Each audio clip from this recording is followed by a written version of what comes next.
clean to the end might be enough. White flag, checker flies, out here with our friends living our best lives. Pedal to the metal, we've got the throttle down. RBG rolling into your town. Smooth shifting, no lifting, we're not backing down.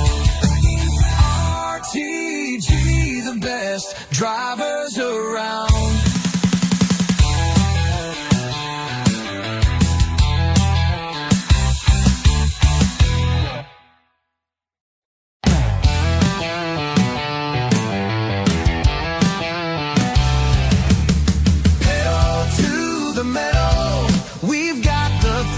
Down. RTG rolling into your town. Smooth shifting, no lifting, we're not backing down. RTG, the best drivers around. Green flag, let's go. Come on boys, it's time to put on a show. Caution's out. Oh no, to the back of the pack is where we go. Slide jobs, slide ways is how we like to spend most of our days. Bump draft, bumper hook, we knew going in that's the risk we took. Pedal to the metal, we've got the throttle down.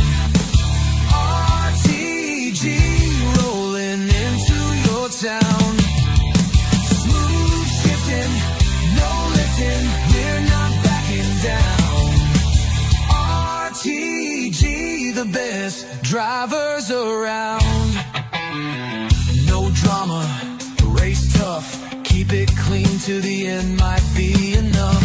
White flag, checker flies, out here with our friends living our best lives. Pedal to the metal, we've got the throttle down.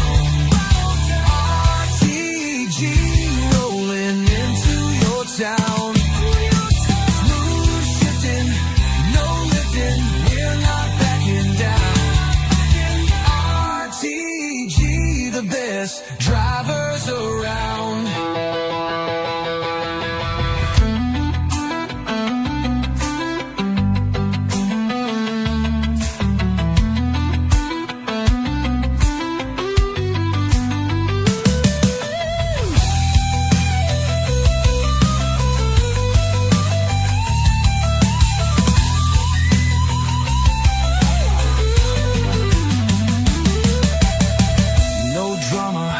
Race tough, keep it clean to the end might be enough. White flag, checker flies, out here with our friends living our best lives. Pedal to the metal, we've got the throttle down.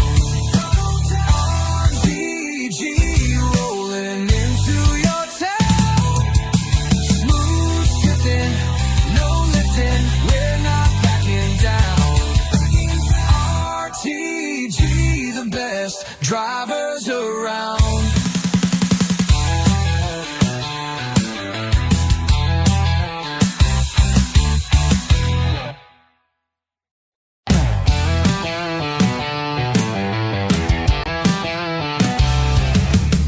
Pedal to the metal, we've got the throttle down.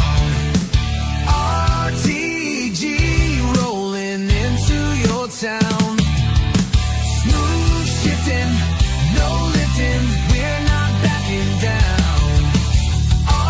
RTG, the best drivers around. Green flag, let's go. Come on boys, it's time to put on a show. Caution's out. Oh no, to the back of the pack is where we go. Slide jobs, slide ways is how we like to spend most of our days. Bump draft, bumper hook, we knew going in that's the risk we took. Pedal to the metal, we've got the throttle down.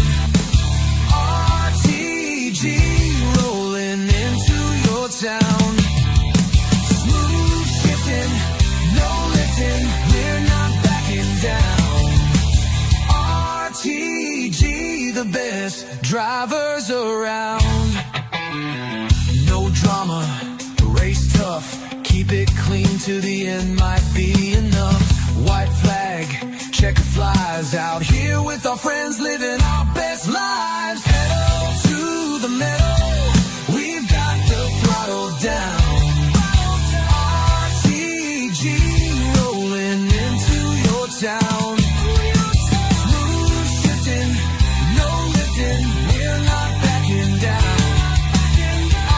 RTG, the best drivers around.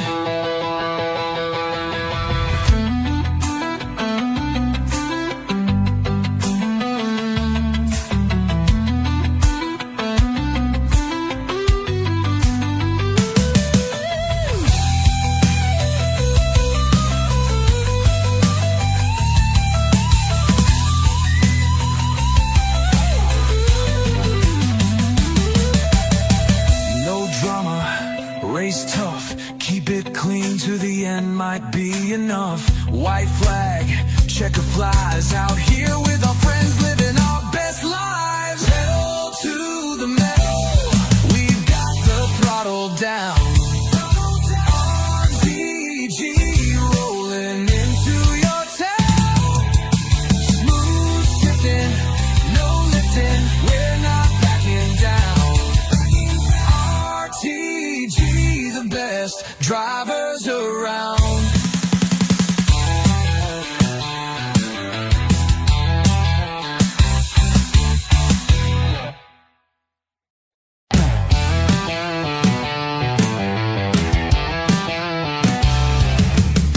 Pedal to the metal, we've got the throttle down. RTG rolling into your town. Smooth shifting, no lifting, we're not backing down. RTG, the best drivers around. Green flag, let's go. Come on boys, it's time to put on a show.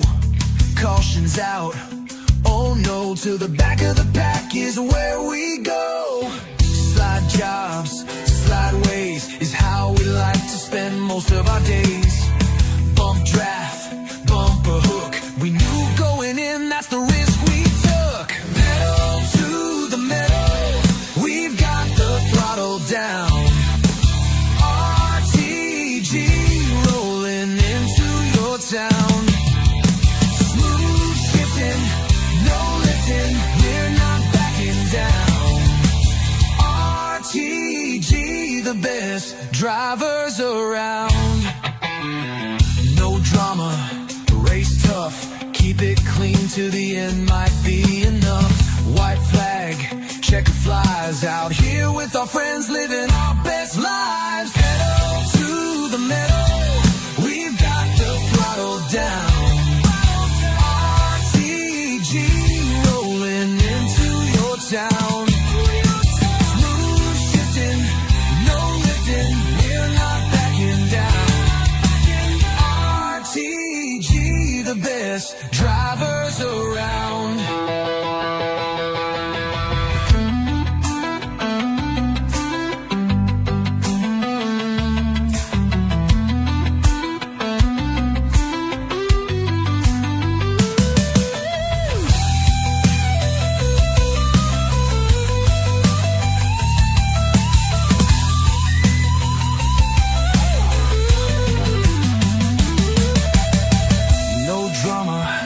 Race tough, keep it clean to the end, might be enough. White flag, checker flies, out here with our friends living our best lives. Pedal to the metal, we've got the throttle down.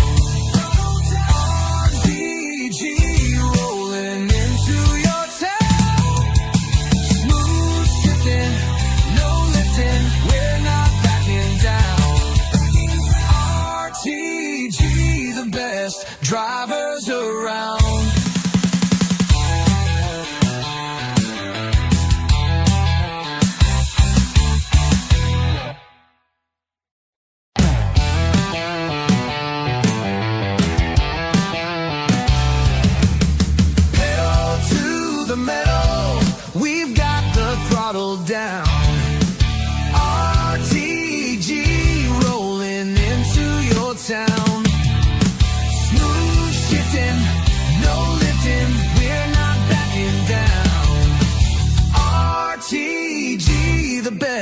drivers around. Green flag, let's go. Come on boys, it's time to put on a show. Caution's out, oh no, to the back of the pack is where we go. Slide jobs, slide ways is how we like to spend most of our days. Bump draft, bumper hook, we knew going in that's the risk we took. Pedal to the metal, we've got the throttle down. RTG rolling into your town. Smooth shifting, no lifting, we're not backing down. RTG, the best drivers around. No drama, race tough, keep it clean to the end might be enough. White flag, checker flies, out here with our friends living our best lives. Pedal to the metal, we've got the throttle down. RTG rolling into your town. Smooth shifting, no lifting, we're not backing down. RTG, the best drivers around.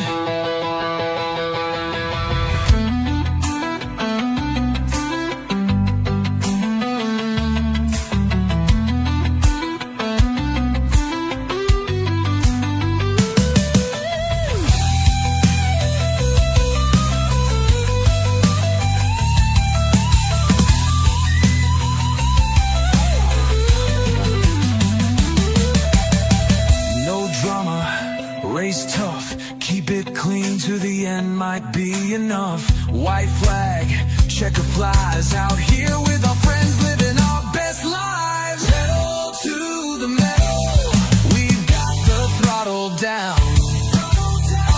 RTG rolling into your town. Smooth shifting, no lifting, we're not backing down. RTG, the best drivers around.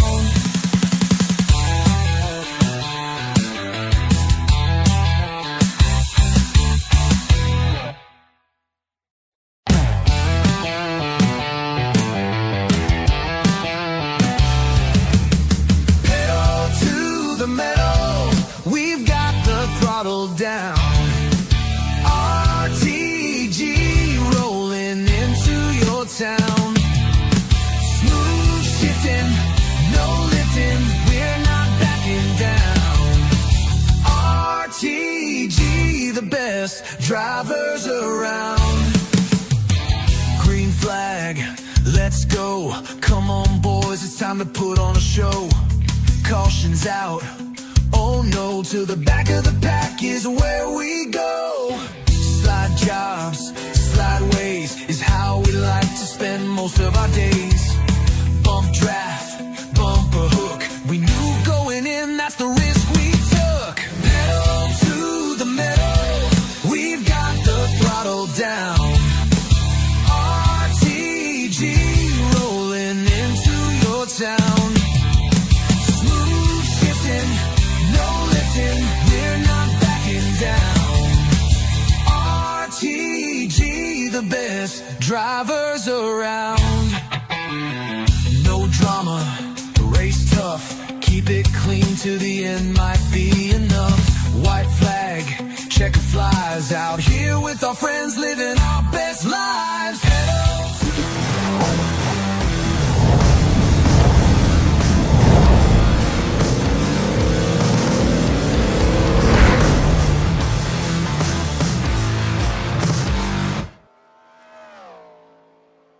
And good evening, ladies and gentlemen. Welcome to the Flatout Racing Network's continued coverage of the Rolling Thunder Gaming Aero88 Series Season 67 Race Number 8, as tonight we get ready for 120 laps under the lights at the Minnesota Motorsports Park.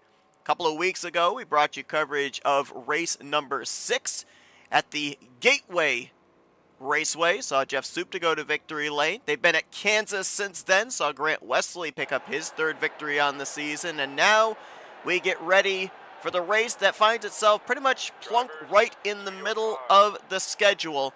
A racetrack just a tick over a mile in length, quad oval in shape. I'm Seth Cole, being joined by Jack Mitchell. Jack, we've gotten the opportunity to see this racetrack in offline. You yourself have delved into this racetrack here, but going to be interesting to see what the drivers do here tonight online-wise. We were told before we came on the air, fuel will be a concern, but man, that right front tire, you need to preserve it for the long run. Feels like that's not the first time we've talked about that right front tire. It feels like drivers are talking about having to baby that tire as they make their way through this racetrack. It could be another instance where we see the drivers battling the racetrack and their own cars more than the other competition in the race. Jim Glaude's going to get the pole position for this one. Looking for his second win on the season is Jim. He, of course, won very early on in the season at the high banks of Bristol. Comes into this race fourth in the standings, 36 points out of the points lead. He'll have Ron Hagelin to his outside. Mentioned about a couple of weeks ago, we saw Jeff Supta get his first win of the season at Gateway. He'll share row number 2 with Doug Hulick. Dave Melson, he'll be on the inside of row 3 alongside of now 3-time winner, current points leader Grant Wesley. Jeremy Jeffries, who's in a tie for second place coming into this evening, will make up the inside of row 4 alongside of the coach Kelly Causey. Brian Lovell, Andre Charest will complete the top 5. Doug Cady is back in row 6 with Ken Roberts. Row 7 will find Denny Carroll and Richard Martin. John Godfrey, Cy Jones will be the last 2 drivers to take time. They will be back in row 8 with Bob LaChance, Terry Bombard, row 9. Billy Elliser and Bobby Farrell, they'll complete the top 20. And Pat McCarskey will make up the 21-car field here this evening. And we're wasting no time. Doesn't take them a lot of time to complete a circuit here. As mentioned, it's a mile, .47 to complete a circuit here at Minnesota Motorsports Park. We're already green, and Jim Glaude will lead the thundering field through 1 and 2 already. A one driver way up the track there. They were actually almost 4 wide as like Richard Martin had a moment. This track is super deceptive. We were talking about before the race how it felt like this track when we were watching the offline races. It might have looked like a 1.5 mile type track, one of those D-shaped ovals you see like Charlotte, Texas, Atlanta, tracks like that. But this is, it's a shorter one than it looks, and there's a lot more space than you may realize too. You saw drivers were briefly 4 wide there. Obviously, I wouldn't recommend going 4 wide over the course of the whole race, but you can make 3 wide work if you have to try and force it. He mentioned about, being a little bit deceptive with what we saw with the offline cars. I honestly thought that this was going to be coming into tonight racing similar to maybe like a mini Atlanta super speedway. 27 degrees of banking in the corners, as you mentioned, a lot of room, but we're hearing that heat builds up in the right front tire. The longer the run goes on, that goes away from the super speedway type aspect and certainly goes back into the traditional 1.5 mile type aspect of how you have to approach this facility.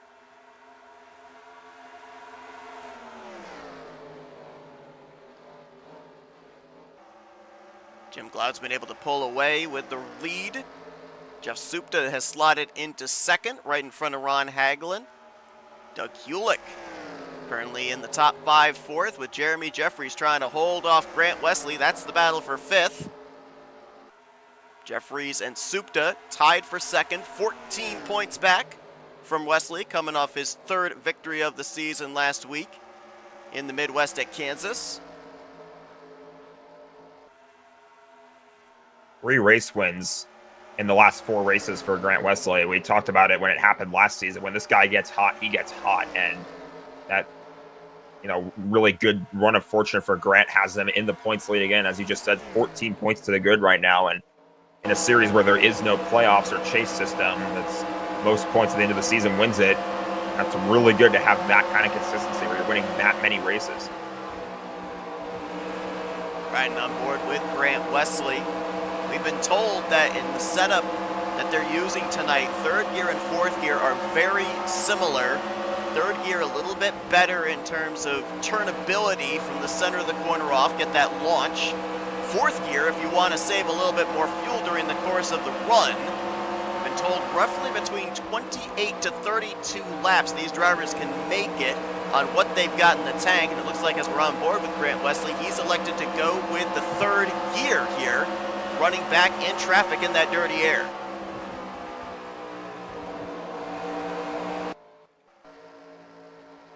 Having a look on the inside of Jeremy Jeffries right there, but not able to complete that pass, and we're single file now. And we saw when we were on board with him, Kelly Causey took a peek to the inside, right behind Grant there in that 00 machine. Grant has since moved down to the inside line to cover that. And as you said, trying to draw a beat on Jeremy Jeffries, move his way up into the top 5. Good launch there. Good drive off of turn 2. He'll get alongside. Now can he complete the pass? And that's how we're probably going to see passing during the course of the evening too, with there being so much emphasis on preserving that right front tire. You're going to have to probably spend a little bit of time riding behind the driver you want to pass, pick your moment, and probably going to have to get the pass done within 1 to 2 laps. I'm not certain if necessarily you want to run the risk of staying down that inside line 3, 4, 5 laps consecutively and run the risk of wearing that right front down. Yeah, you definitely don't want to push it too much. You have to pick your moment, and if it doesn't work, then that could cost you. You could end up spending a lot more time than you would like to riding around behind somebody in this. You know, we were seeing a single file train for a brief moment. It obviously didn't last, but if something else like that ends up forming up again, it would be really difficult to make any passes. Looks like he might have the pass on Jeremy Jeffries completed, but now he'll get alongside of Doug Hewlick. That'll be for 4th, and I think, yep, looks like he's cleared for that spot before they even get to turn 1. So a couple of positions gained for the 88 in the last 2 laps. Move from 6th, now up into the top 10, right at the top 5, into the 4th position, but they all continue to chase the mellow yellow number 72 of Jim Glaude, who so far has led the opening 12 laps.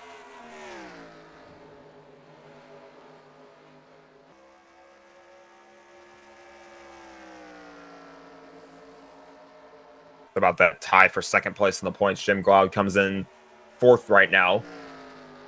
36 points to the good. And obviously, I guess 36, I should rephrase, 36 points back of Grant Wesley for the points lead, but can get what I believe would be his 2nd win on the season. Clocked in with a 24.226 for his pole-setting lap time. Just for comparison, that was 600ths faster than Ron Hagelin, and tenths ahead of drivers that we've seen start on the pole here this season, including Jeff Supta. Supta ended up clocking in at a 24.302, so we're talking about 800ths faster than the 11. And Jim's got a couple of things going for him right now in terms of positivity, because not only to get the pole position, but he had the benefit that nobody else did of clean air to the nose. Everybody else is dealing with aero tightness, probably being in the wake of the car in front of them, beside them, behind them. He also, we've seen in the past, is one of the best in the business when it comes to saving his tires on the long run. So as we see the 11 of Jeff Supta start creeping up on him here, we'll have to see if maybe Jim was holding something back, keeping something in reserve to be able to play defense when and if the challenge arrives on his back bumper, and it's right there in the form of that Darrell Waltrip throwback. And don't look now, but Grant Wesley has just gone to the inside, trying to make the pass for 3rd. There could be a battle here that forms up at the front of the field shortly.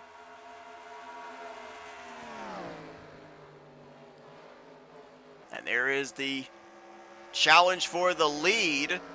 Supta to the bottom on Jim Glaude, not quite yet clear. Glaude, I think, was still to his right rear quarter panel as they made their way down the back straightaway, but now will clear through 3 and 4.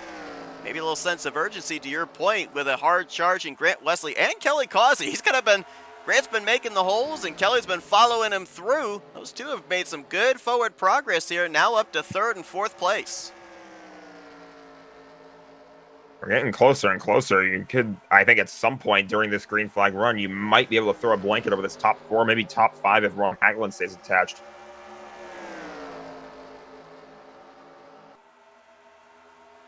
Like Jim Cloud got a little tight there through the center of 3 and 4, had to lift out of the throttle.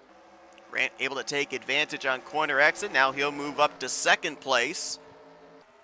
Supta now, first time he's been out in front this evening, but he may not hold on to it for long. Might have actually clipped the apron right there going into 3.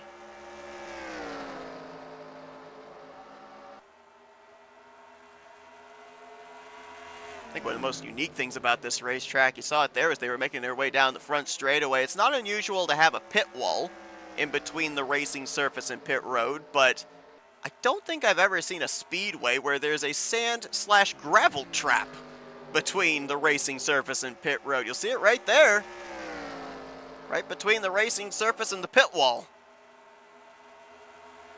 Yeah, I really enjoy the uniqueness of this racetrack, and you see the curved pit road as well that matches the D shape on the front stretch.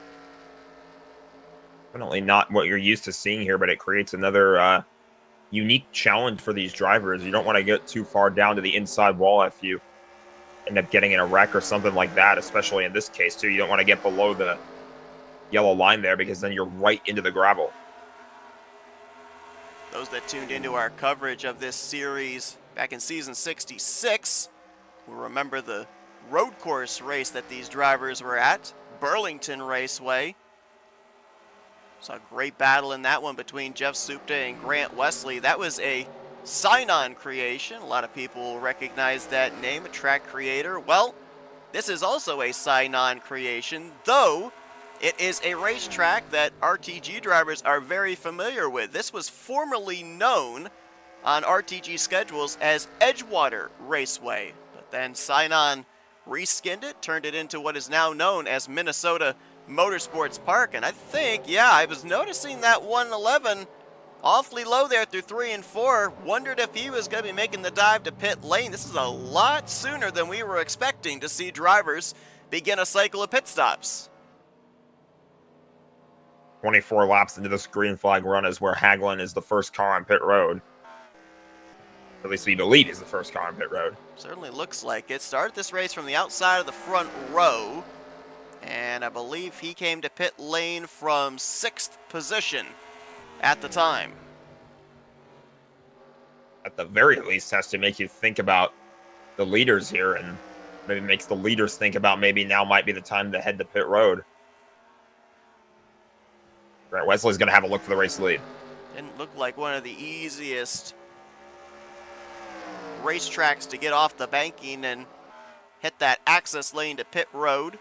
Hagelin was able to do it. Got to get the thing woed down to 45 miles per hour here. I mean, these drivers, they're taking laps away 24, 25 seconds each lap. 45 miles per hour must seem like an eternity when you're crawling down the pit lane. You're almost certainly going to lose a lap, depending on where you are in the field. Maybe end up losing 2 laps. It looks like here's Hagelin completed his service and it was turned to the track. Looks like it is indeed -1 for the driver of the Coca-Cola machine. And now if you're Hagelin, you're hoping this thing stays green, because not only do you get a chance to race your way back onto the lead lap, but we could end up seeing him as the race leader once everything cycles around, provided he executed on pit road perfectly, didn't, overshoot his pit box, anything like that. He's got a major tire advantage on his outlaps here and could make up a ton of track position once the cycle is complete. Provided he doesn't push the car too hard, because again, we talk about those right front tires.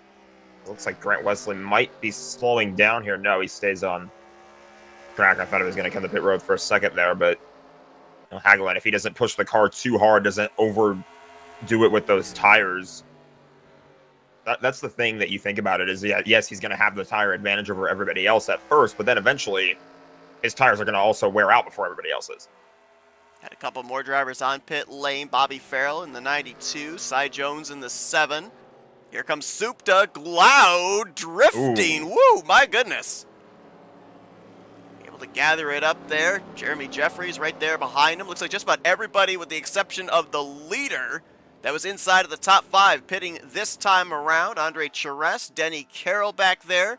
Brian Lovell also. And there you see Richard Martin. Looks like he pit the lap prior to this group.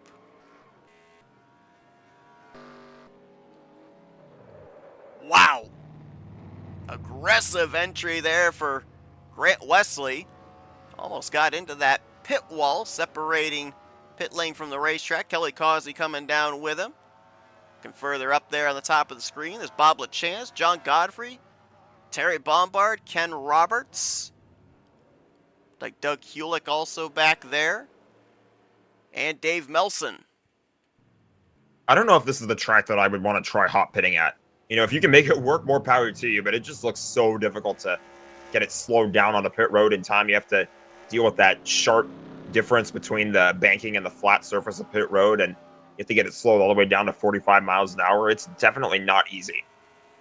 Doug Cady stayed out, got himself a lap led. This could be the battle for the lead. There's Hagelin. Did that undercut, but Jeff Supta, who's got slightly fresher tires, pit a little bit later. Going to get by him, and there's Grant Wesley. So here you go. This is going to be your battle for who's going to be the leader after this cycle is complete. The momentum, the tires are warmed up there for Jeff Supta. He may have the advantage on the start of this run, but the longer we go, advantage will probably then cycle into the court of the 88.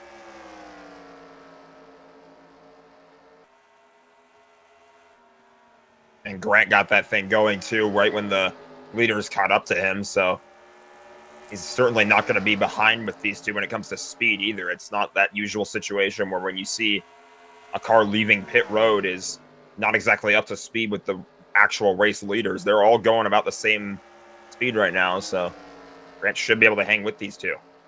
You mentioned about this being a racetrack, very risky to try and hot pit. But it looks like at least right now is waiting for scoring to officially cycle all the way through. But it looks like everybody got it woed down to the 45 miles per hour.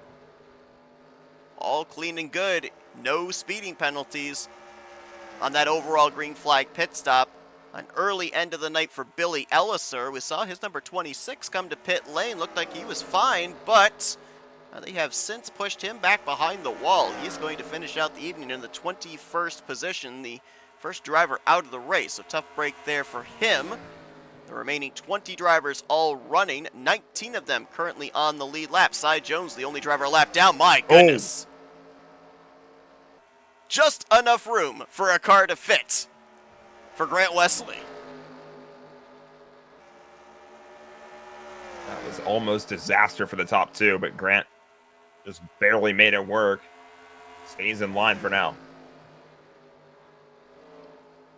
Top three throw a blanket over them, maybe about 7 car length separation. And you go back about 10 to 12 car lengths where you find Jim Gloud, pole sitter, currently holding down the 4th position all by his lonesome. Jeremy Jeffries right now in the 5th position. He's got some distance to make up on Gloud, and then just about equal distance back to 6th. It's where you find Kelly Causey. Good battle for 7th, though. That's where Denny Carroll, Andre Charest, Brian Lovell, all racing with each other here in the latter half of the top 10. Bob LaChance trying to close up on this group as well.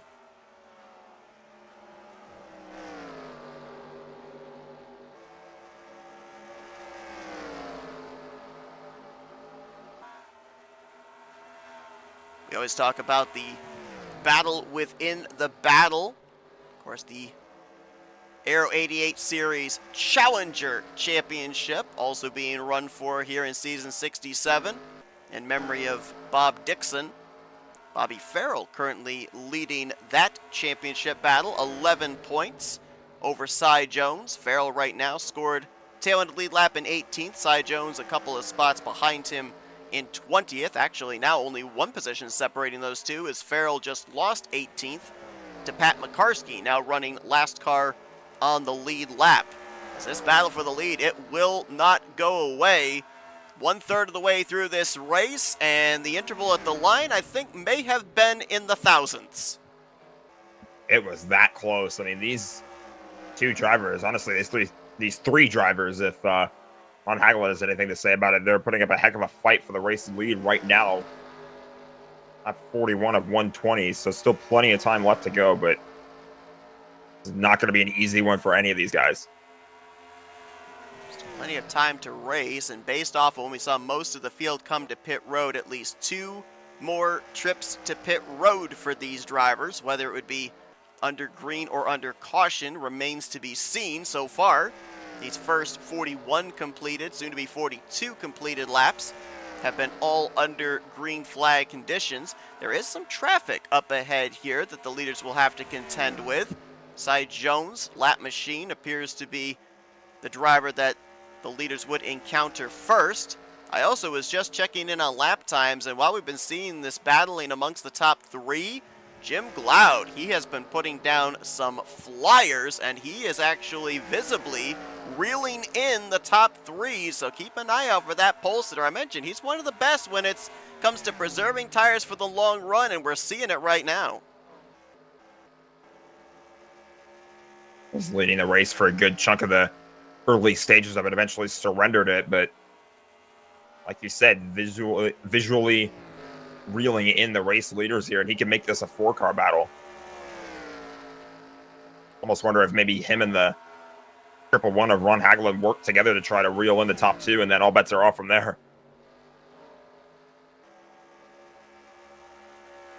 It's about a 5-6 lap difference in tires amongst these two here. Hagelin pitted much sooner than Jim Glaude.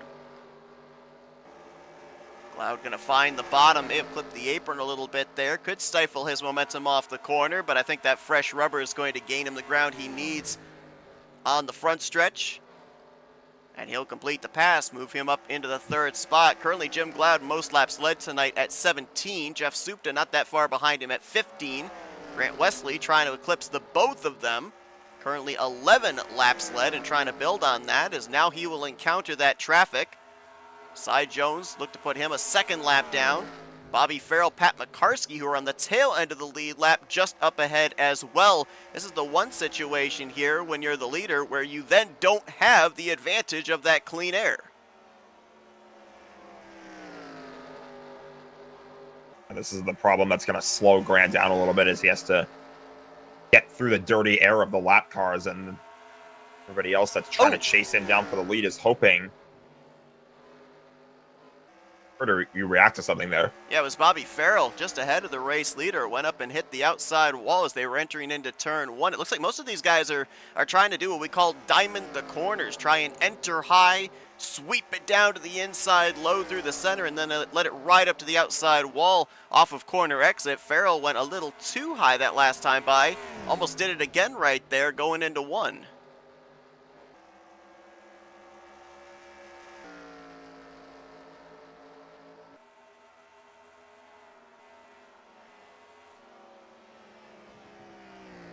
Have a brewing battle for 2nd place here as Supta still has to encounter the traffic. Caution might be out. Yes, it is. It's our first caution of the evening. It'll come out here on lap 49, and looks like the skid marks up there in 1 and 2. Evidence that somebody had a little bit of a problem in that corner and might have gotten up close and personal with the wall.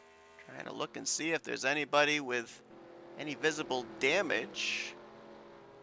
Not seeing anybody as of yet, though I did see a couple of stragglers back towards the tail end of the field, including Andre Charest and Dave Melson. Actually, looks like, according to scoring, it may have been the 038 of Dave Melson as everybody makes the dive onto pit lane. Let's jump back and take a look of what happened to Dave up there in 1 and 2.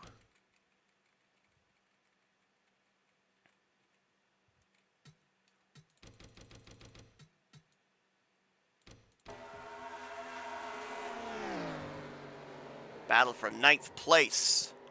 Bump from behind there. Both cars got up in the wall.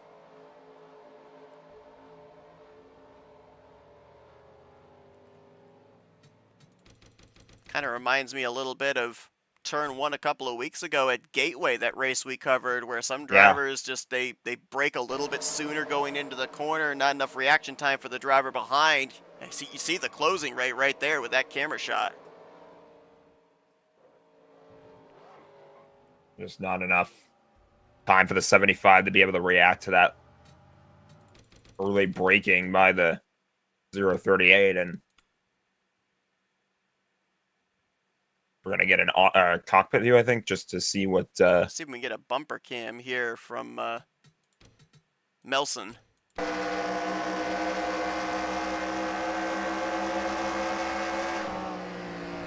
Yeah, there's the brakes. Something I'll be interested to see here. We're going to go back and we're going to do the onboard with Andre Charest. Kind of squirrel away in the back of your mind. Melson was running in 4th gear. I almost wonder if Charest maybe was running in 3rd gear, and would that have made a difference into the speed carried into the entry of the corner? Now it looks like actually Charest is also in 4th gear. Hard hit to the wall.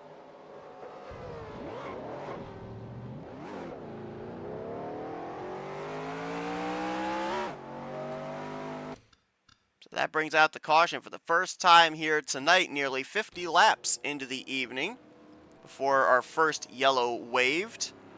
That'll be a big break for both Cy Jones and Bobby Farrell. Jones had gone a 2nd lap down. Farrell had gone a lap down and will now get back on the lead lap. Cy will be 1 lap down and hope for a future yellow to get him back on the lead lap. Looks like Andre Charest has retired from the race. He'll join Billy Elliser in the garage area. Credit the 75 for 20th here tonight. 19 drivers will remain, 18 on the lead lap. Grant Wesley's team got it done on pit road, in first, out first. He'll lead Jeff Supta, Jim Glaude, Jeremy Jeffries, and Ron Hagelin, your top 5 to our first restart of the evening here at Minnesota Motorsports Park.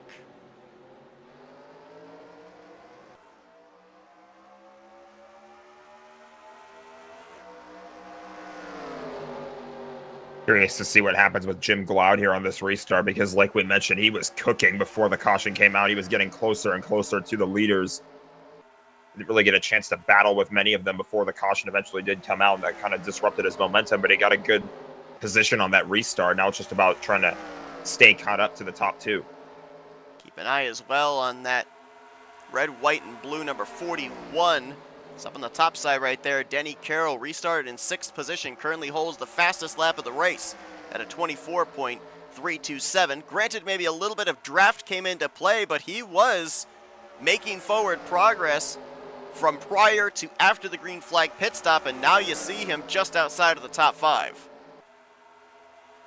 Here's a name we haven't really mentioned that much. Jeremy Jeffries is up here as well, battling for this top 5 position.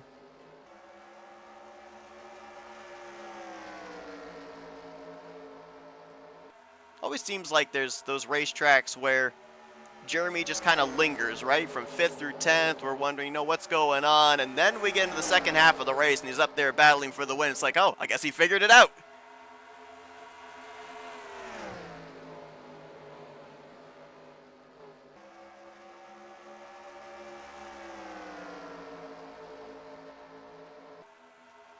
Based off the calculations I just did, I don't think the timing of that caution affected these drivers and the number of times that they'll still have to come to pit road. I think it's still 2 stops from here to be able to get to the checkered flag, though granted, maybe you might be able to come to pit road on the final pit stop, not have to take on nearly as much fuel. I'm not certain, based off what we heard as far as how abrasive this track is on the tires, if someone would be willing to gamble and go with a 2-tire pit stop on the final cycle, but you never know.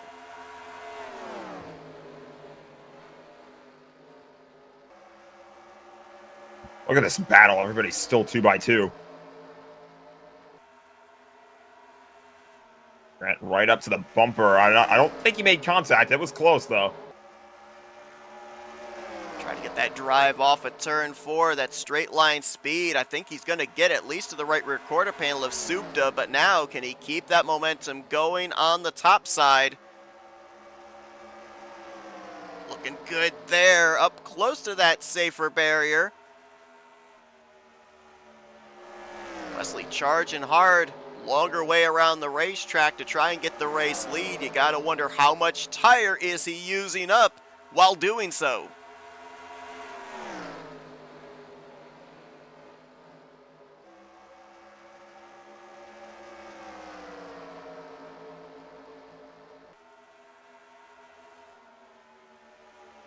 And a correction on my part. Said Cy Jones was getting one of his 2 laps back. Cy actually ended up getting back on the lead lap. So all 19 drivers on the same lap is now new race leader Grant Wesley, as we have crossed the halfway threshold into the second half of this race.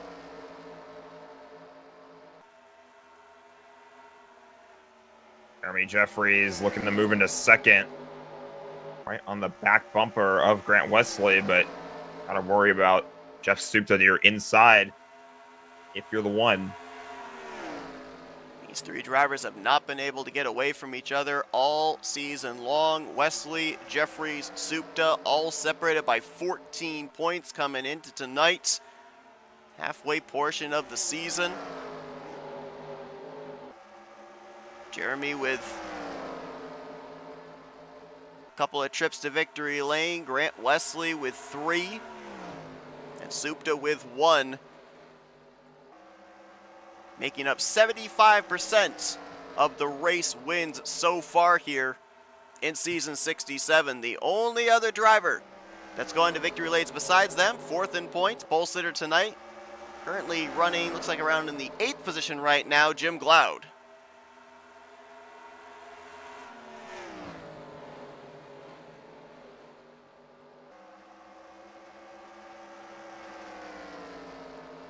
I want to remind everybody, tomorrow night, be sure to tune in as we continue to cover the 67th season of the Talladega Challenge Series.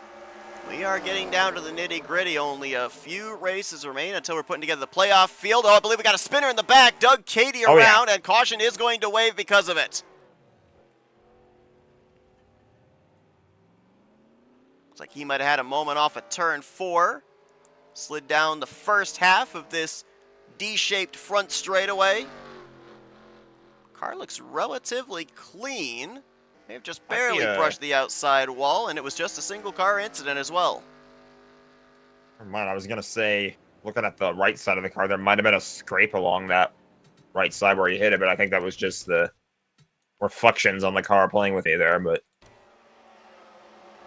take a look on the replay.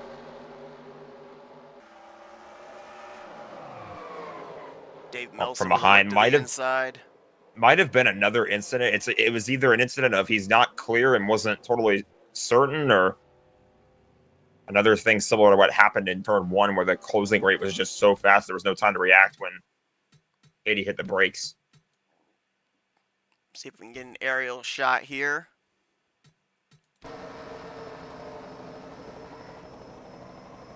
Yeah, we know obviously the longer the run goes on, cars are going to push up, specifically on corner exit. Dave Melson got to the left rear quarter panel, but he just couldn't keep the car pinned down. Got up into the back bumper of Doug Cady, and we saw there with that chopper shot, there was a little bit of a bow to the back bumper of the Mountain Dew machine.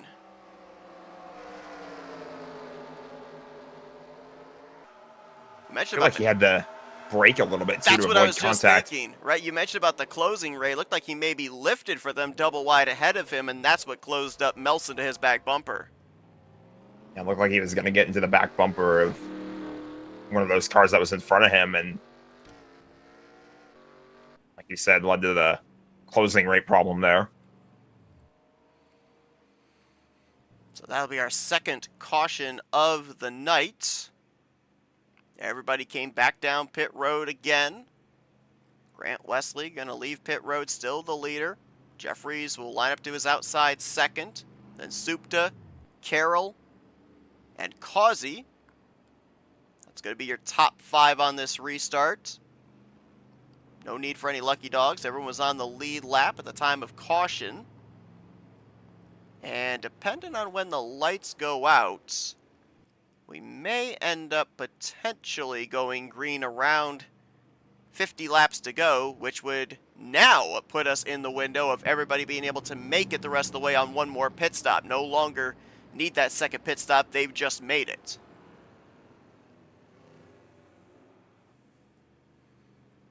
Certainly didn't look like on the previous restart anybody was worried about tires or fuel. They were going all out, it seemed. And it'll be interesting to see now, with only one pit stop remaining, if we end up seeing a similar aggressive restart here.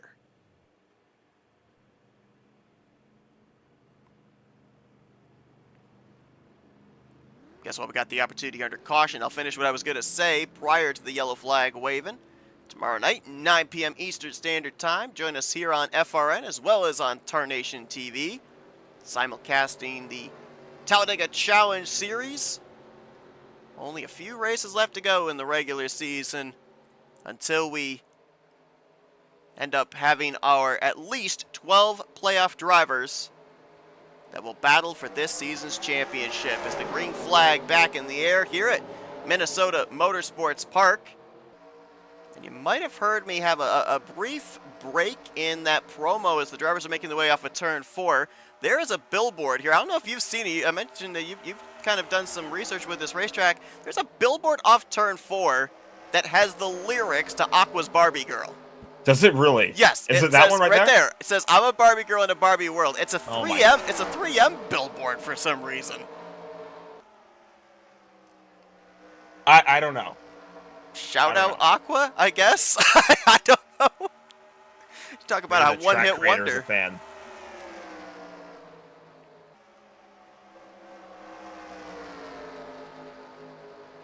I'm not going to be able to unsee the billboard. Every time they come out of turn 4 now, I'm always looking up at it.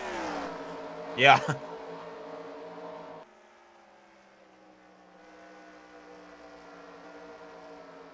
that outside line, this will be interesting if we have any future restarts, especially towards the close of this race. That outside line has been really strong in the early going as Hagelin's up into the wall, and he's around. Gonna bring in another caution. That's a tough break for Ron Hagelin, too. He was having a really good day so far. Started this race from the outside of the front row. Was up there in a good battle after the first cycle of pit stops for the race lead, and you can see the back end of that machine is pretty crunched as he goes to catch up with the tail end of the field. Let's go back and take a look at what happened to him. He was running at the time in 7th place. We were 3 wide heading into turn 3. Hard to tell from that angle if he came down, if Causey came up. I almost wonder if maybe Hagelin didn't know that they were 3 wide. Could have been the case. I mean, we talked about how deceptive this track is, and you know, you can make 3 wide work if you absolutely need to. That doesn't always mean drivers prefer it to be a 3 wide situation. Let's see. It kind of looks like level 0 went up into the 111 from the overhead angle more than anything else. Yeah, from that angle definitely does. And almost inevitably, that outside line car of a 3 wide is going to pay the heavy price. And in this case, it was Ron Hagelin. So he'll come down to the attention of his crew. They'll try and do what they can as far as a repair job on his Coca-Cola machine. Get him back out there. And we'll see what this does for him in terms of race speed the remainder of the night. Looks like Cy Jones stayed out to lead a lap. Bonus point headed his direction. Pat McCarskey is going to do the same. He'll more than likely pit the next time by and then turn the race lead over to Jeremy Jeffries. Jeremy ended up getting the lead on that previous restart from the outside of the front row. We saw Grant Wesley, the restart prior, use the outside line to get around Jeff Supta for the top spot. So I almost wonder, if you're the race leader, if maybe now you might want to be starting on the outside of the front row rather than the inside in what we've seen on the 2 previous restarts.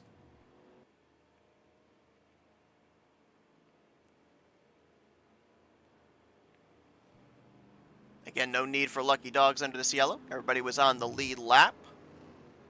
Karski will make the dive onto pit lane. Turn the race lead back over to Jeremy Jeffries. Kelly Causey coming back in. This is going to be from 5th, what would have been 4th after the cycle.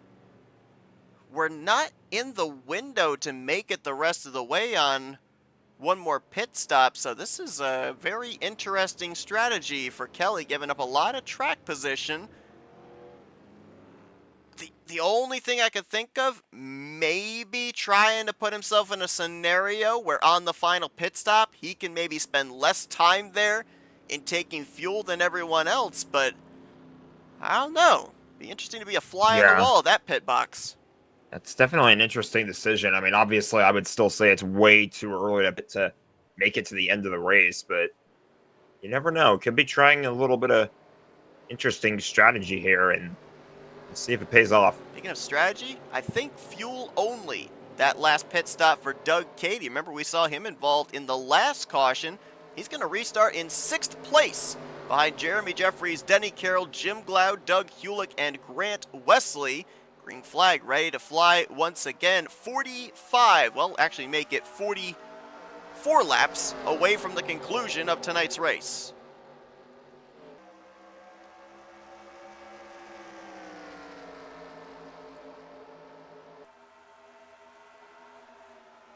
Well, that time the inside line worked for Jeremy Jeffries. He'll get away with the race lead, leave him stacked up for 2nd place. My goodness. Grant Wesley must really know where he can put his car and where he can't. That's the 2nd time he has fit his car into a space where there is only room for a car, nothing else. Reminds me of Carson Hocevar in a sense. Just let Denny Carroll get in the wall off of turn 2, slowed him up a little bit. As Carroll tries to make his way around the outside of Jim Glaude. He'll clear for the spot, now dives to the inside, might be looking for the lead here on Jeremy Jeffries. Could be. Got him on the inside, here comes Glaude. And Wesley not going away either. Nice recovery there for Doug Hewlick, saw him kind of fade through the field as caution's out. Oh, big hit in the back there. Jeez. Ron Hagel and Dave Melson back in that vicinity, possibly Bobby Farrell as well. We're going to find ourselves 40 laps shy of the finish here. Our 4th caution of the evening. This driver's just now leaving the scene. That's one of the drivers right there that took a big hit, Dave Melson. Ron Hagelin was the other one, and I don't see him. He may, oh no, there he is. Some added damage to his car. 2nd straight caution that he's been involved in.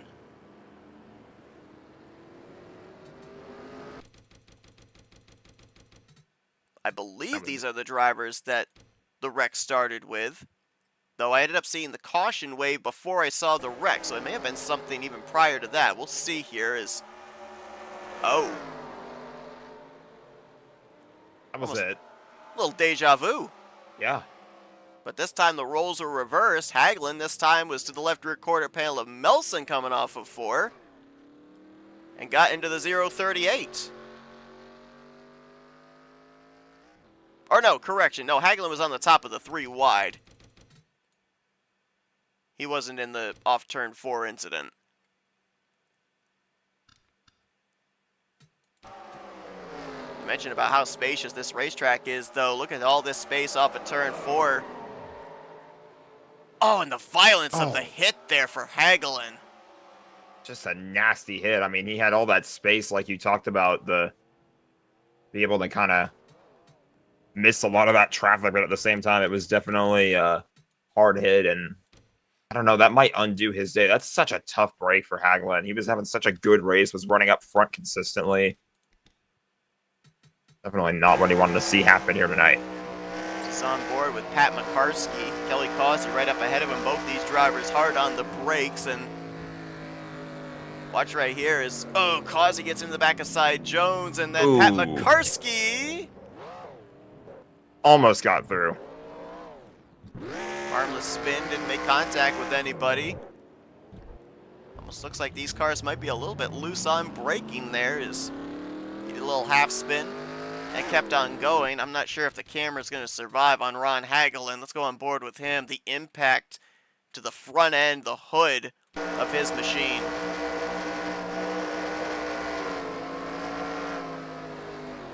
Oosh. Just that redirect Yeah. I mean, it felt for a second like he was going to be clear and maybe be able to get it back going in the right direction. But again, like you said, that little tap, that little redirect, I mean, sometimes that little bit of contact is all it takes. So I incorrectly said deja vu there for Ron Haglund. It was deja vu for Dave Melson. Second straight incident he's been involved with off the turn 4 exit. And it looks like Melson has retired from the race. 19th place is where he's going to be scored at the conclusion of this one. Dave came into this one 10th in points, 130 points out of the points lead, putting together a good season, 3 top 10s in the first 7 races. But he will not reach the conclusion of this one, joining Andre Charest and Billy Elliser in the garage area. Denny Carroll's going to lead the field back to green here. Jim Glau, Doug Cady, Ken Roberts. Haven't mentioned his name tonight. He's going to be 4th on the restart with Jeremy Jeffries, Grant Wesley. The first 3 rows, got a spinner. Doug Hewlett going to go around. Not sure if he got some assistance there or not. That's going to bring the caution out once again. That'll really mess with you as a driver. Just lined up for the restart. Everybody's all ready to go. Everybody's locked in, ready to... Maybe they have an itchy trigger finger, ready to get going on the gas. The next thing you know, a car makes a mistake, goes around, and right back under yellow. Wondering if maybe a missed shift, maybe a blown gear. I did see flares come out of the tailpipes of that car just before Richard Martin was into the back of him.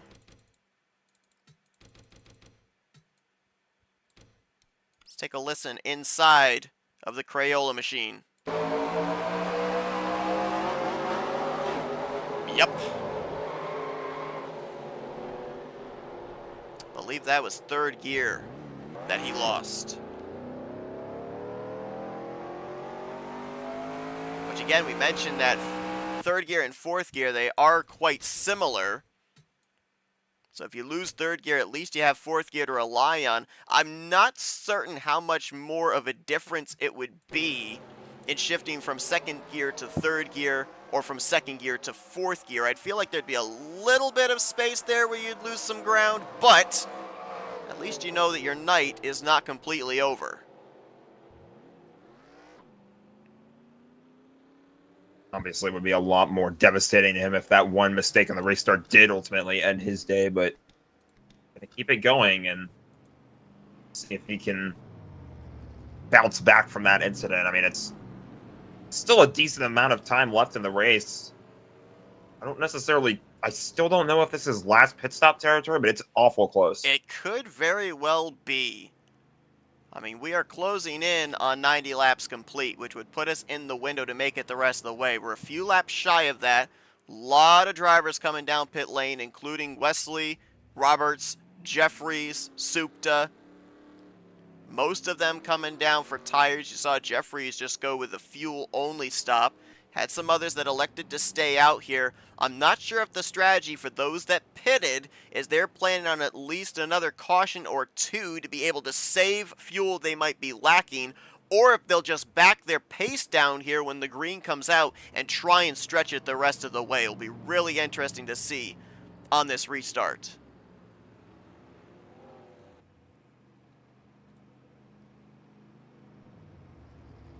We've had the privilege here the last, well, now 5 weeks of bringing you 3 of the races of this 67th season of the Aero88 series. Brought you the Chicago Road Course back at the end of January. A couple of weeks ago we were at Gateway, tonight at Minnesota Motorsports Park. Lock and change between now and the next time we'll be covering this Wednesday night series, as we'll be making the return at the start of April 1st. When these drivers will take to Chicagoland Speedway. A lot of interesting tracks between now and then, including Michigan, Texas, MNTR, and the wild card, the 1970s version of the Daytona International Speedway. So, we mentioned 14 points separating the top 3 drivers in the standings coming into tonight. How much closer or further away might that point advantage be when we come back here in April? Oh, and look at this. Denny Carroll down pit road. Brian Believe Lovell we're going to as get well. one to go. That was from the lead. Supta's back in, maybe to top off again. And we did get one to go. Lights just went out on the pace car. Interesting tactics. Maybe they feel like the rest of the field might need to end the pit road after all one more time. These are the type of scenario races where you secretly really want to see it go green to the end, see whose strategy is going to work out to perfection. So far, we've had 5 cautions here tonight. We may not have seen the last of them. Jim Glaude started this race from P1. That's where he currently runs. Has led 18 laps here tonight, looking for his 2nd win of the season. Doug Cady going to line up to his outside. How about John Godfrey now up here in the 3rd position? First time he's made an appearance in the top 10. Same for Terry Bombard, who will restart in 4th. Richard Martin in 5th. And the beaten and battered 111 of Ron Hagelin is going to restart 3rd on that outside line as we come to the line for 31 laps to go here tonight at Minnesota.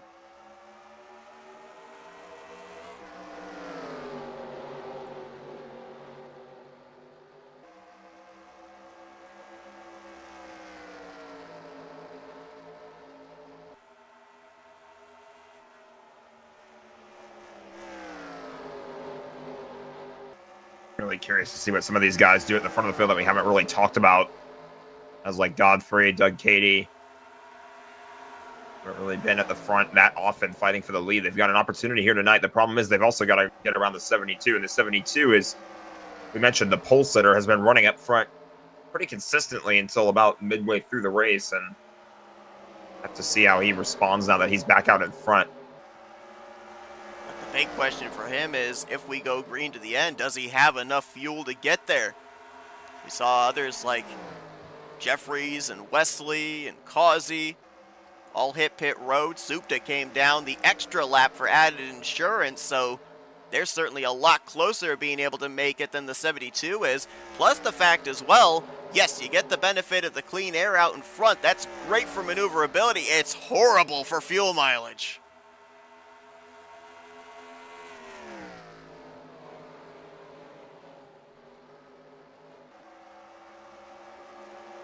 An eye back here, Jeremy Jeffries, Grant Wesley, we know they are close on fuel.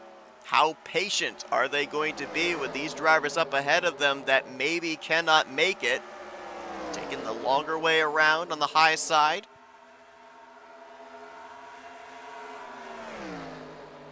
Trying to wrestle, I believe that'd be 5th position away from John Godfrey. Stacked up ahead of him, Ron Hagelin and Doug Cady. I'm really impressed with the speed out of the 111. I thought when he nosed it into the outside save for barrier off of 4, I thought that was it. Straight line speed gone. The fact he's still up here inside the top 5 is incredible. He's probably got more downforce too with that back end sticking up in the air like that. You never know. Sometimes that little damage might actually help out your downforce there, give you a little bit of an air advantage, and on certainly driving like it is. And I mean, I've talked about it before on these broadcasts, but this is exactly why you just want to keep on soldiering on. If your car can still go forward, if you can still stay up to speed, you might as well keep going, even if you suffer a tough setback, because you just never know what's going to happen in front of you. You can find yourself all of a sudden right back in the conversation to win this race. Not sure if it necessarily works with the Aero88 cars, but I do know that obviously, we've talked about tire heat for these drivers, having to deal with the cars tightening up the longer the run goes on. Well, you got back end damage like that, normally that makes the car a little bit looser. Granted, you got to hang on to the thing in the first few laps on cold tires of a restart, but then the longer the run goes on, while everybody else is struggling to turn off the corner, it may actually help the balance of your race car and give you an advantage on the long run. So we'll keep tabs on that as Bob LaChance going to be right up here ahead of the leaders. I believe he came to pit road when the drivers went back green, was not caught up to the field at the time of the restart, and now he's in danger of going a lap down to the race leader, which I was going to say is Jim Glaude, but Terry Bombard's closing up the gap.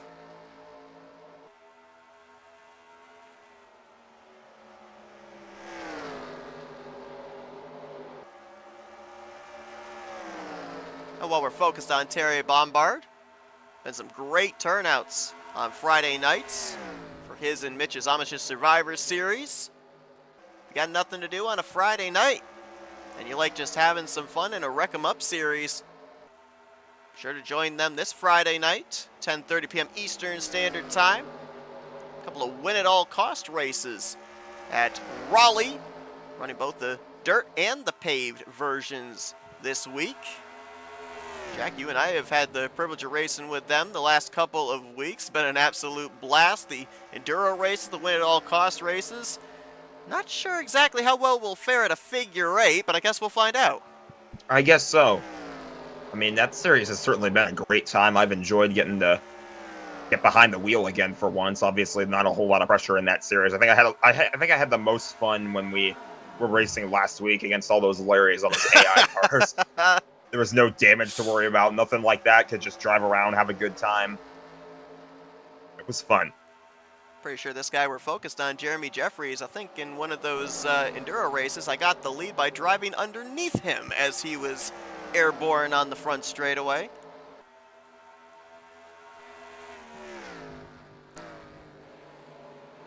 Terry has taken the race lead. Jim Glaude has faded from P1 now to 6th. Again, might be backing his pace down here since he is shorter on fuel than most of the other drivers up here. Grant Wesley looking to put the pressure on Terry Bombard as we are at less than 20 laps to go. And now is the big question. Who's got the fuel to make it the rest of the way? I'm not even sure. I know tires are a big concern, but I'm not exactly certain anybody is keeping an eye on their F5 right now. I think all F3 menus are currently brought up for every single driver in the field. Do I have enough to even just get a sputter out of turn 4 to make it back to the checkers? Somebody went through the gravel there in turn 4. Some lingering smoke. Not totally certain who it is. As Jim Glaude is on pit road. Yep, I think this is a regularly scheduled stop for him. Might have been hoping for a caution to come out before now. Make the pit stop under yellow flag laps, but now going to have to pit under green. Looks like maybe that dust kicked up on the front straightaway. Somebody might have gotten their left side tires off the racing surface, but it looks like the track still remains green. Everybody pointed in the right direction as Wesley now will go to the point.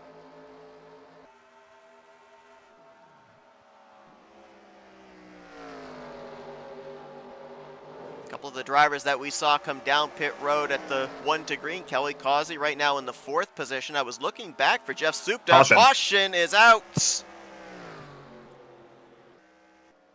And this might allow everybody to make it the rest of the way. Ken Roberts is slow coming off of the final corner. There was some more dust that was kicked up there as well.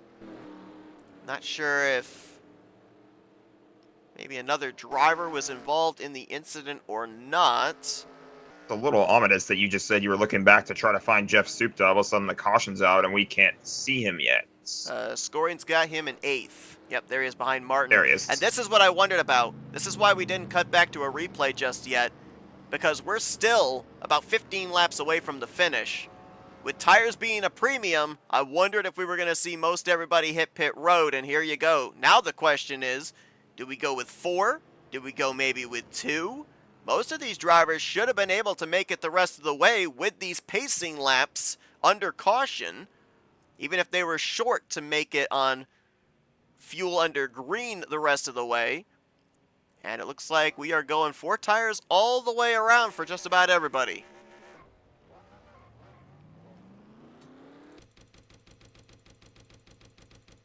Well, I mentioned about were there any other drivers potentially involved in the incident. It looks like the answer to that may be yes.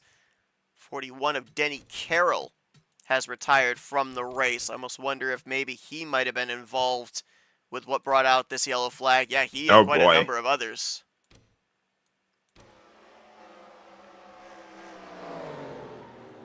And he tried to make that turn a little bit at the wrong spot. I mean, he was in the middle of a 3-wide sandwich there. It looked like it was almost 4-wide, actually. And one car to the inside, one car to the outside. Not a whole lot of room to maneuver, and there he goes.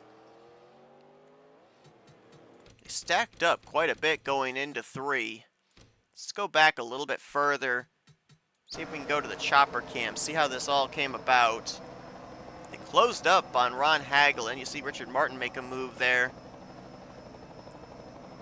And they all just started fanning. Oh, I think the 111 was coming to pit road, and everybody moved up in reaction, then found themselves 3 wide, almost 4 wide. That was just bad timing. They were expecting that, or they weren't expecting, I guess I should say, that pit stop to happen right then and there, and everybody having to get out of the way made it really difficult for cars that were already looking like they were entering a 3 wide situation. And saw the 11 of Jeff Supta there too. That's why I thought they were 4 wide for a moment as well. Was Supta was right there on the inside of all that, and I guess they really just ran out of real estate at the end of the day. Brian Lovell took a big hit into the outside wall there as well. Ken Roberts, who we saw up inside the top 5, just past the halfway point of this race. Mentioned Denny Carroll out of the race. Looks like Ron Hagelin, who was soldiering on with that crumpled up machine, looks like he's going to be done for the evening as well. Hagelin's going to get 17th, Denny Carroll 18th in the final results. Dave Melson, Andre Charest, Billy Elliser, the other drivers out. One driver elected to roll the dice, stay out here for this restart. Pat McCarskey's going to lead us to green over the 4 fresh tires of Grant Wesley, Jeremy Jeffries, Terry Bombard, and Kelly Causey. Jim Glaude got the free pass under that yellow after we saw him have to pit under green. Cy Jones also got the lucky dog. 15 drivers will be on the lead lap of the remaining 16 drivers on track. Bob LaChance is the only lap machine, and this is tight off of 2. 3 wide for the lead.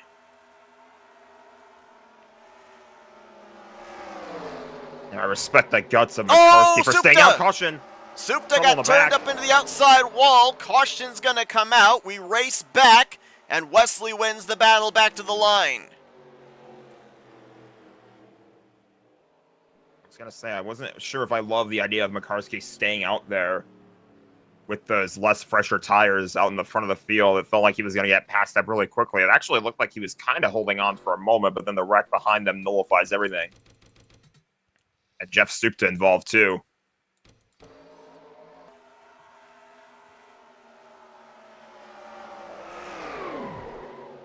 Oof. Brian Lovell in the 044 with a bit of a send up the middle there.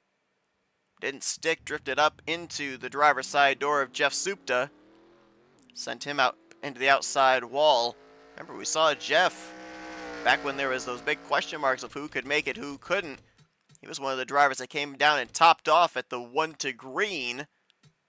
And certainly, I think, was probably planning here on this restart to try and charge his way back up through the field, was 10th. We're going to lose more positions there with that spin out. Has that left side damage as well. And not a whole lot of laps left for recovery either for the driver that came in second, tied for second in points. Yeah, I think that's the biggest hit, is that the fact that this incident happened with only 10 laps left. And I mean, there's not really going to be a whole lot of time to recover. And I don't think, I think as you jump back to live, he was still in this pit stall there. So now down and away, he'll stay on the tail end of the lead lap, but he will restart back in the 15th position. He was 10th place at the time of getting spun out there into turn 3. This caution's a big break for Bob LaChance. He'll get the lucky dog, be back on the lead lap here. So it looks like all the remaining drivers will be on the lead lap when we go back green. Potentially could be our final restart of the night as well. Lights are still on the Wiley Coat Tribute pace car. If they go out next time by, we'll be looking at a 6-lap shootout to finish out the night. Grant Wesley has so far led the most laps. Jim Glaude not that far behind him. Grant 35 laps led, Glaude with 28. Jeff Supta has led 19. Jeremy Jeffries with 10. Then Denny Carroll, who's out of the race, led 7. 5 for Pat McCarskey, 4 for Terry Bombard, 2 laps led for Doug Cady, and then 1 lap led each for Dave Melson and Andre Charest. So we haven't necessarily had a full-fledged dominator here tonight. In We've had 4 drivers that have led in the double digits, pretty close there between Grant and Jim. Definitely has been a track position racetrack, though, here tonight. Whoever's been able to be up at the front, restart up at the front's been able to do a pretty good job of holding on to the race lead, albeit with the added advantage of clean air. And now you've got 2 drivers who combined have won 5 of the last 7 races that are going to be our front row. Wesley looking to win his 4th race of the season. And I believe based off of what you said, it'd be, what, his 4th win in the last 5 races? Yeah, it would. Again, when Grant Wesley gets hot, he gets hot. And it's not easy to slow down somebody that has all this kind of momentum. And, you know, with already a 14-point lead that looks like it might get bigger depending on what happens here on this restart. I think there's going to be a lot of drivers that are going to try and do everything they can to get by the 88 with only a few laps left. Green flag back in the air. Wesley with a decent launch. He'll get himself clear of Jeremy going into 1. Terry Bombard side by side with Jeremy for 2nd. Keep an eye on that 197 of McCarskey. He's still out there with those old tires as he's battling with John Godfrey for 6th position. You mentioned when Grant gets hot, it's very difficult to stop him. Last season in the Aero88 series, he ended up winning 4 races in a row, almost swept the entire month of October. Unluckily for him, there were 5 Wednesday nights in October as caution is back out. This could be the race. It could be. It'd be about a car length between Wesley and Jeffries coming back to the line. We got another wreck coming back to the stripe. Boy. That was Jim Gloud and Bobby Farrell. So an incident to bring out the yellow. Another incident coming back to what could have been the proverbial checkers. And we'll try and document both. What brought out the yellow and that incident coming back to the start-finish line, as it was 4 laps to go when Wesley took the caution.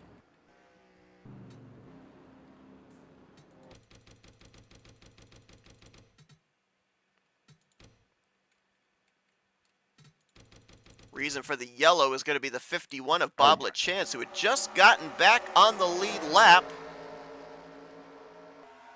Driver who we have a lot of fun watching him start towards the tail end of the field, not set a qualifying lap, try to work his way through, but got tagged by Cy Jones there. Cy Jones got tagged by Jeff Supta. Looked like just a chain reaction. Jones got sent up by Supta into LaChance, and that's what sent him around, and he rode that wall through that entire corner there. Watch the 11. There's a chain reaction there.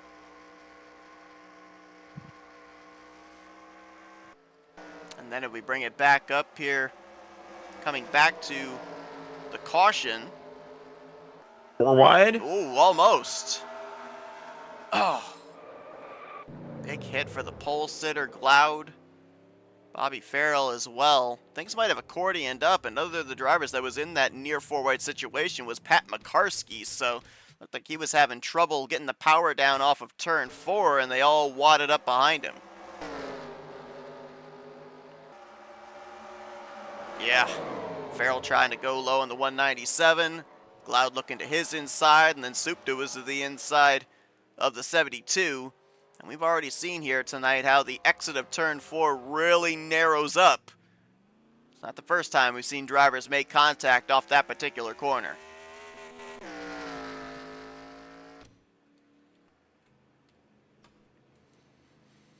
And as we cut it back to live, that last time by, the race leader was shown 2 laps to go, and you can see the lights are still on the pace car and around this facility, which means this next time by, the white flag will be displayed, and this race will indeed end under yellow.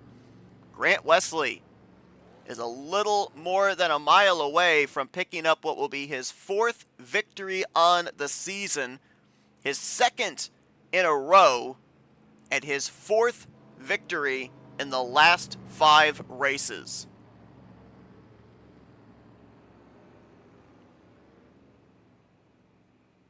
I mean, just this runs of momentum for Grant that he's been getting these last couple seasons now that we've called here of the Aero88 series. I mean, it just goes to show you how strong he is on the racetrack. And you talked about how he's good at really putting his race car in the right spots at the right time as well. And he just does such a good job at playing that to his favor and get some really good points on just about everybody else who's chasing down that points lead. Obviously, with Jeff Supta being involved in those last couple incidents, he's not going to really finish as good as drivers like Jeremy Jeffries. Jeffries might gain a little bit on Wesley, but I don't know how much, because Wesley obviously going to pick up the win here.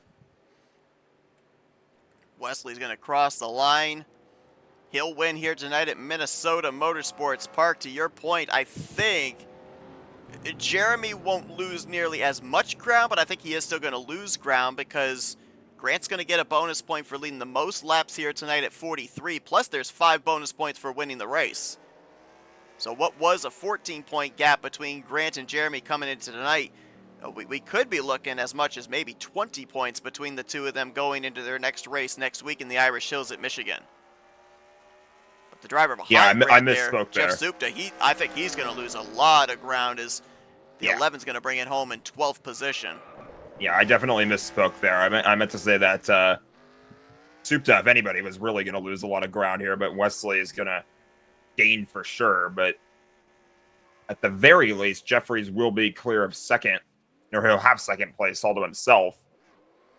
Problem is, you're probably not going to catch Grant Wesley at this point if he keeps driving like this, keeps picking up race wins. That was the thing, too, the difference between last season and this season. This season, when he got hot, he was chasing down Jeff Supta for the points lead. He wasn't in the points lead outright. He was still battling for it. And then Supta was able to win a few races late and pull ahead at the very end of it. But now Grant Wesley has the points lead all to himself, and he's started to go on the hot streak. I really don't know if anybody's going to be able to catch him this season. Well, Grant Wesley, the celebration begins here.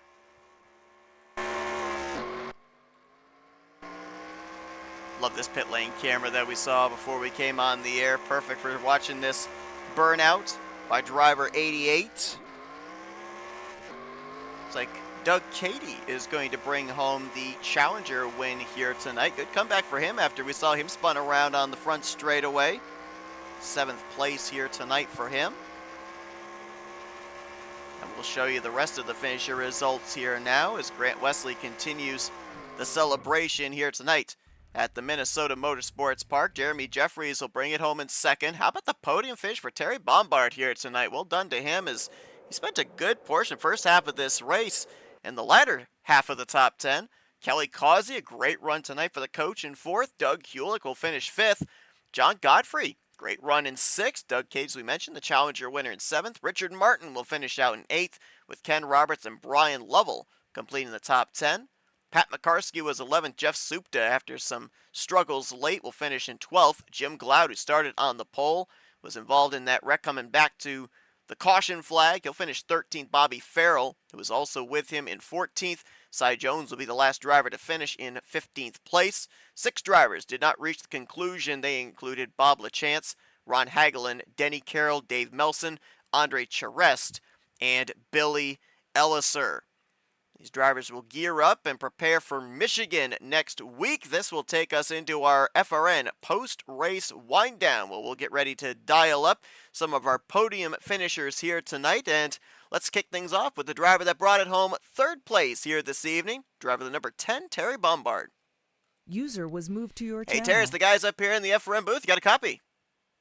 I got you, brother. What's going on? Hey, man? Great race for you here tonight. Kind of went under the radar first half of this race, but then played some strategy, gained some track position, and next thing we know, we see you up here solidly inside of the top 5. You bring it home P3. Weren't able to finish those last few laps under green flag conditions, but had we been able to, do you have anything maybe for the top 2, and we'd be talking to you down victory lane? It would have been tough passing Grant and Jeremy, but, they were running the lower line. I figured, I noticed if you run the lower line all the time, you're going to burn your tires off a little more. So I was just trying to save a little before Grant got by me, and he just took me by surprise. And that was the end of that. But, I think 3rd was going to be pretty much it. We saw a couple of timely cautions in the second half of this race, right around fuel windows that we were told, or tire windows. Saw some drivers make some gambles in those final few pit stops there under those last couple of cautions.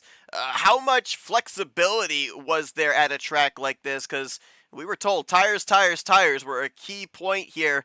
Were there scenarios where 2 tires was a feasible option to gain track position, or did it seem like you really had to play a lot of defense if you went outside of a 4-tire pit stop? No, definitely. You notice at the beginning when we did that long run and then we started getting like 2-3 lap runs, everybody was coming down and getting forward just about. And the only people that stayed out and got 2 or none, they got lucky that we went right back to yellow a couple of times really fast, I think, personally. But yeah, if you don't get tires here, you're gonna be brought right to the back. It's easy. Now, we also got told that this racetrack here tonight is a racetrack that you drivers are familiar with, formerly known as Edgewater Raceway, that we've seen appear on RTG schedules regularly. Obviously, it's gotten a little bit of a facelift. Was there anything outside of the visuals here tonight that maybe seemed a little different from what you're used to of this racetrack? Other than not having that big mountain going into turn 1 on the left and then coming out of pits.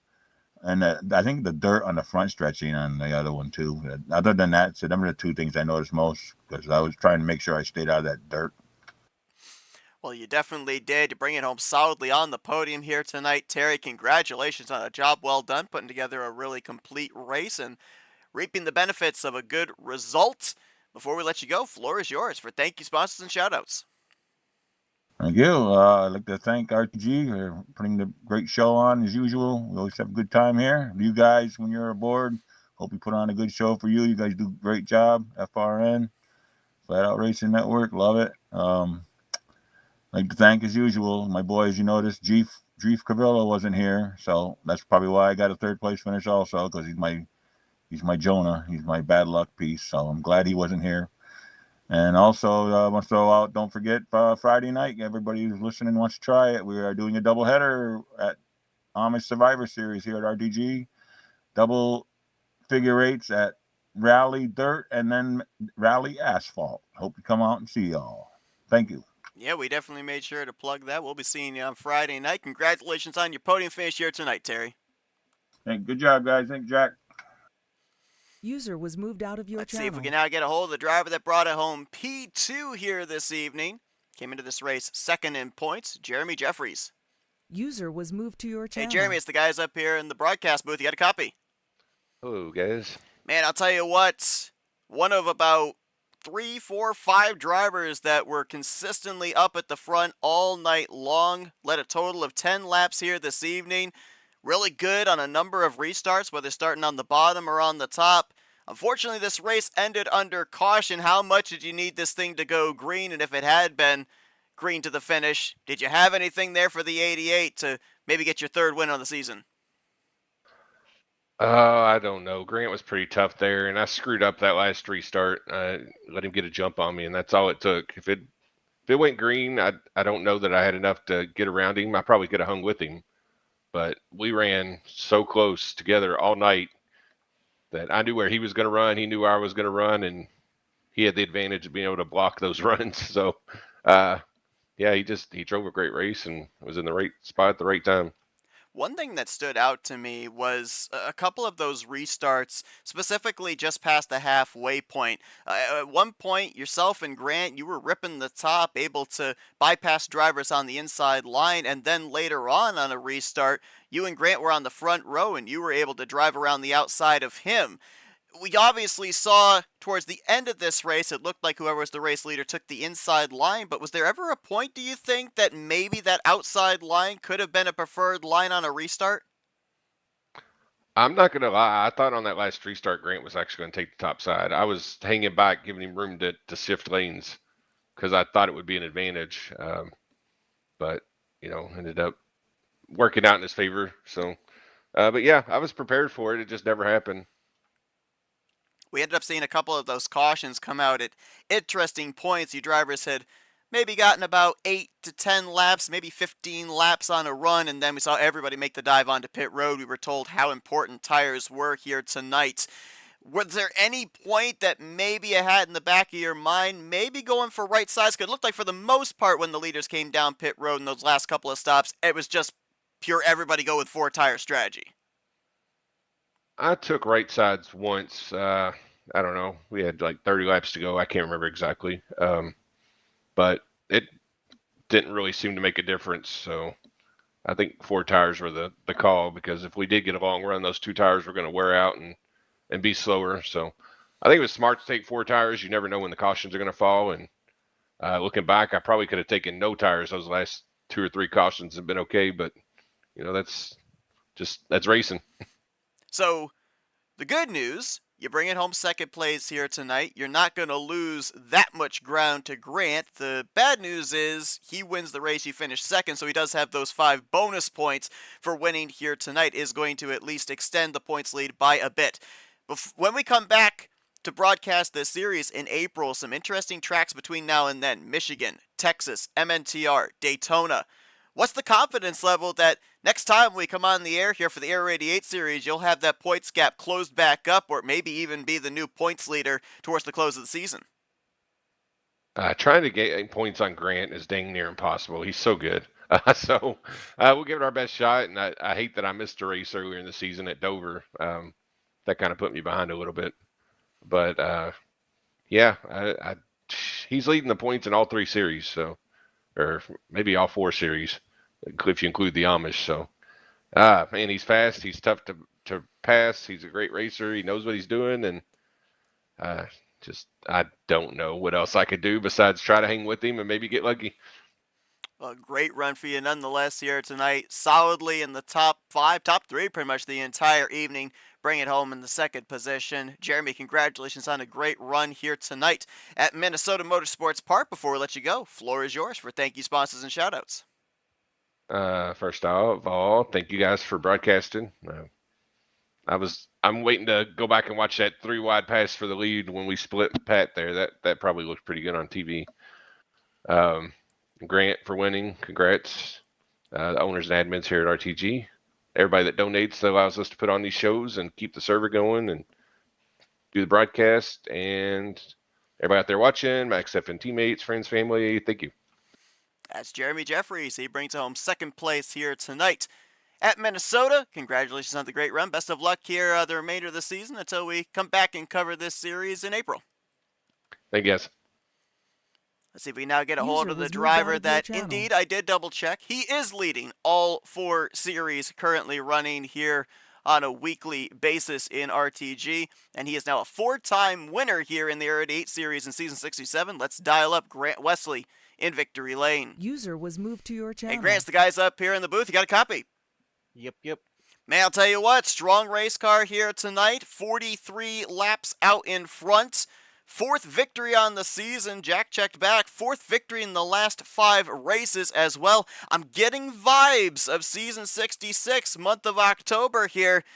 We talked about when this 88 car gets hot, he is tough to beat. We just talked with Jeremy, and he said, man, when Grant's leading the points, he is nigh on impossible to reel in. Seems like this team is firing on all cylinders here at just the right time. Yeah, man, never take it for granted, though. There's a lot of fast guys here that are breathing down my neck. Yeah, I've been fortunate. We kind of got a streak going again, somewhat. So, yeah, we're going to ride it. Now, there was an interesting point in this race. Caution comes out. Some drivers elected to stay out. Other drivers elected to take 2 tires. I think you were one of the leaders that elected to go with 4. So you kind of had to play the patience game in working your way through traffic. One thing we noticed here tonight, going into the corner, coming off the corner, this track narrows up despite how spacious it looks. A lot of drivers having the closing rate kind of catching them off guard. How difficult was it when you had that fresh rubber under you to exercise that patience and methodically work your way back up through the field? So we've only ran here one other time, and so I was kind of still learning the track as the race went on. And what I found was on 4 fresh tires, I would prefer to be in the second lane. And if you're running up there in the second lane, it's not just one lane. There's like a lane and a half up there that's usable. So if you are restarting deeper in the field, you actually got room to race. So it wasn't that bad, but you definitely you needed to watch that close up rate. That really came into play more later in a run. I was finding when my tires were wore out and you had to slow down that corner speed, the bottom was way better. So the line definitely changed throughout the run. When those last couple of cautions came out, it kind of negated what was going to be a very interesting storyline in terms of who could make it on fuel. You guys were coming down pit road maybe just outside the window of what we had been told the average was that you could make it on what you had in the tank. We end up seeing you and a number of others come down pit road. I think it was on the second lap of caution. A couple of other race leaders decided to come down at 1 to green. Had we gone green from that point on, where were you standing in terms of fuel? Could you make it the rest of the way, or was it going to be really close? At the point when the caution flew, I was still just a little bit short. At that point, I was going to be running out coming off turn 4. But I think, with however many laps we had left, I had plenty of time to save what I needed. So, there was, that's what you do the whole race. You kind of, whenever the caution comes out, you look at your F2 and you think about your fuel mileage, and then you think about what you need to do the rest of the race. And there was a couple of instances throughout the race where you're like, well, I just need to save 2 laps, and then I can do just right sides, or, I can make it all the way. So it was kind of fun chasing that. Now, see, you guys, what Grant doesn't know, and Jack is witness to this, I have a screenshot of this guy before we end up going green. He was in the infield at the Sunoco pumps getting a little bit of extra fuel, and I thought to myself, if Grant wins this race, I'm going to bring that up to him. Oh, no, someone's seen it. Yep, it's been caught on camera. I have photo evidence. You've been caught in 4K. I was back there going through everyone's garage areas, too, sabotaging a little bit. What's he doing with a siphon back there? Letting air pressure out of their tires. Well, Grant, a tremendous race for you here tonight. Man, you got a lot of momentum going forward here. 4 races, 1 in the last 5 starts. Leading the points, going to continue to extend that points lead going into Michigan next week. Unfortunately, we're not covering you guys for another month until we get into April, but it will be interesting to see if maybe you've racked up more wins, extended that points lead by time we get to that point. But best of luck going forward the rest of this season. Congratulations on the win here tonight. And before we get back to your celebrating, floor is yours for thank you sponsors and shout-outs. Yeah, thanks, guys. So I think you said we're like halfway through the season. I know Jeremy and Jeff, man, those guys are always fast. They're usually they out-qualify me, and they're always faster than me at the beginning of the night. Sometimes luck just works out the way it does. I got a golden horseshoe. What can I say? But, it's going to be a tough rest of the season. Hated to see Jeff get into trouble there. And get a bad finish. But I would like to thank the owner, Sean Prime, and his kind of head of operations group, Jeremy Jeffries, Jason Sheck, Josh Metallic. Since the loss of Bones, we've had to reorganize, and man, these guys, they just they've been plugging away, and they keep this thing great. I'd like to thank the admins here on Wednesday, Jeff Supta and Ron Hagelin. Thank FRN, thank Jack and Seth. Thanks to you guys for everything you do for us, taking time out for us. You guys are working your butts up in the booth. My teammates with XFM and my friends and family for watching. That's Grant Wesley. He brings it home with the victory here tonight. 4th victory of season 67 in the Aero88 series. His latest victory tonight under the lights at Minnesota Motorsports Park. Congratulations on the victory, Grant. Best of luck here the remainder of the season, starting next week at Michigan. Thanks. User was moved Grant out Wesley of your going to channel. pick up the 4th victory for himself. He will indeed extend his points lead going into next week. Not by much. Looks like 19 points going to be the advantage between him and Jeremy Jeffries. Jeff Supta, who ran into those issues late, he's going to now fall 29 points in arrears, still holding on to third place. And then in exchange for fourth, John Godfrey actually going to leapfrog Jim Gloud.